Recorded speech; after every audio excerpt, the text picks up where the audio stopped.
Hello मेरे प्यारे दोस्तों, आप लोग कैसे हो? आई होप आप लोग अच्छे होंगे। मैं भी बहुत ही बढ़िया हूँ और आप सबके लिए वीडियो लेके आए हो, तो आज भी वीडियो को लास्ट तक ज़रूर देखिए और अपने लिए पसंद कीजिए और आप भी बनाइए ऐसा डिज़ाइन। आप लोग तो ऑर्डर करना चाहते हो पर मेंबरशिप ज्वाइन नहीं करना चाहती। आप लोग मेंबरशिप ज्वाइन करिए, तभी मैं आपको लिंक दूँगी। अगर मैंने इतना मेहनत करके लेके आए हो तो आप लोग भी थोड़ा सा मेरी मेहनत का अप्रिशिएट करिए और मेरी मेंबरशिप को ज्वाइन करिए, तभी मैं लिंक दूँगी आप सबको।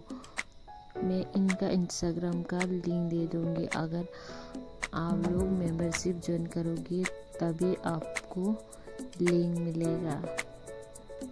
अगर आपको मेंबरशिप ज्वाइन नहीं करना चाहती तो आप लोग डिज़ाइन देख के बनवा लो अपने लिए।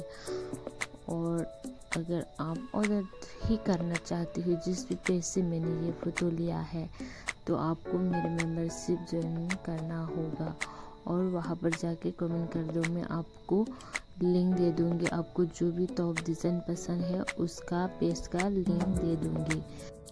आप लोग सिर्फ यही कमेंट करते रहते हो कि ऑर्डर कैसे करें, ऑर्डर कैसे करें। मैंने बता तो दिया है कि आप लोगों को मेंबरशिप ज्वाइन करिए, तभी मैं इनका इंस्टाग्राम का पेज आप लोगों को लिंक दूँगी। तो मैं बस ये कहना चाहती हूँ, अगर आप मेरे चैनल में नए हो तो ज़रूर से सब्सक्राइब करके रख लेना। आपको इस चैनल में बहुत ही ब्यूटीफुल टॉप डिज़ाइन का वीडियो देखने को मिलेगा। वीडियो अच्छा लगा है तो लाइक शेयर सब्सक्राइब और कमेंट करना मत भूलना।